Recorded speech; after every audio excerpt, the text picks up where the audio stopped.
Masih ingat kasus pembunuhan gadis bernama Vina dan kekasihnya yang sempat menggegerkan Cirebon di sepanjang 2016 lalu?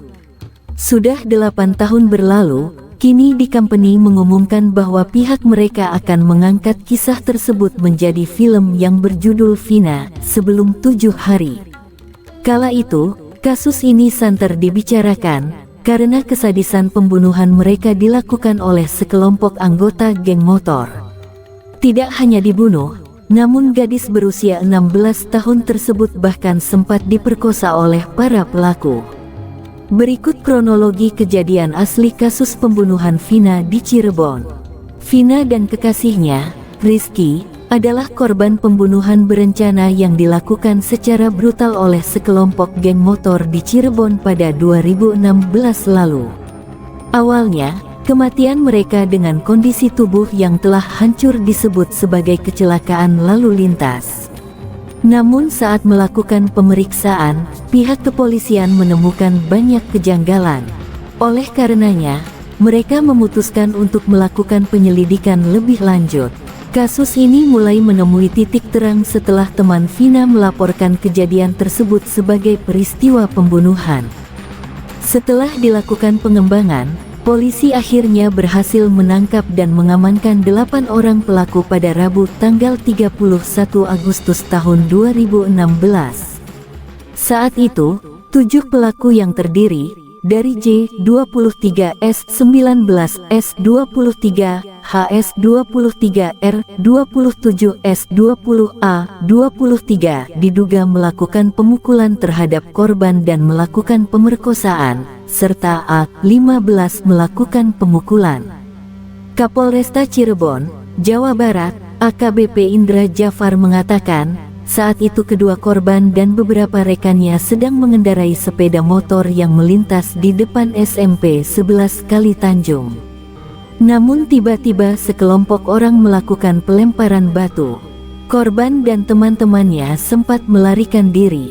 Sayangnya, para pelaku berhasil memepet korban dengan memukul bambu hingga akhirnya jatuh di jembatan layang. Sementara rekan-rekannya berhasil melarikan diri. Para pelaku kemudian membawa korban Rizky ke TKP awal dan lantas melakukan pengeroyokan serta penganiayaan. Sementara itu, Vina diperkosa secara bergiliran oleh para pelaku.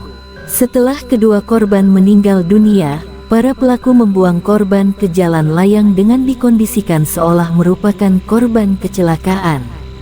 Setelah ditangkap oleh pihak kepolisian, 7 orang pelaku menjalani serangkaian sidang di Pengadilan Negeri Cirebon pada 2017. Mereka dijatuhi hukuman seumur hidup. Kala itu, Majelis Hakim Suharno menyatakan para terdakwa terbukti melanggar pasal 340 KUHP tentang pembunuhan berencana dan pasal 81 Undang-Undang Nomor 35 Tahun 2014 tentang persetubuhan anak. Sementara satu pelaku lain yang masih berusia di bawah umur menjalani sidang secara terpisah dan divonis hukuman 8 tahun penjara. Di sisi lain, 6 hari setelah kematian Vina, pihak keluarga mendadak dihubungi oleh teman Vina dan meminta mereka untuk datang ke rumahnya. Menurut kesaksian ayah Vina, inisial WS, saat bertemu, sahabat Vina tersebut tiba-tiba kerasukan arwah Vina dan lantas menceritakan kronologi kejadian yang menyiksa tersebut. Selain disiksa secara sadis, Vina juga mengaku dirinya diperkosa setelah tangannya dipukul dengan balok. Ironisnya, pelaku juga meminta rekan-rekannya untuk melakukan hal keji yang sama. Dalam hal ini, WS menyebut, arwah Vina mengaku dirinya mengenal salah satu pelaku dan sering berpapasan saat bermain dengan teman-temannya. Anak saya mengaku mengenal salah satu pelaku, tapi tidak tahu namanya. Katanya salah satu pelaku yang mukul pakai balok mukanya tidak asing dan sering berpapasan kalau lagi main dengan teman-temannya, kata WS, seperti diterima oleh awak media, Senin tanggal 12 September tahun 2016. WS mengaku tidak mengetahui secara pasti motif pembunuhan Vina karena cinta segitiga. Namun, semasa hidupnya, Ia melihat sang anak sebagai sosok yang pendiam dan memang banyak yang suka. Selain mengungkap soal kronologi kejadian melalui sahabatnya, Vina juga meminta para pelaku dihukum berat sebelum akhirnya kemudian pergi. Rekaman suara tangisan Vina tersebut sempat viral dan menggegerkan publik pada masanya. Itu dia kronologi kejadian asli kasus pembunuhan Vina di Cirebon yang diangkat menjadi cerita film Vina.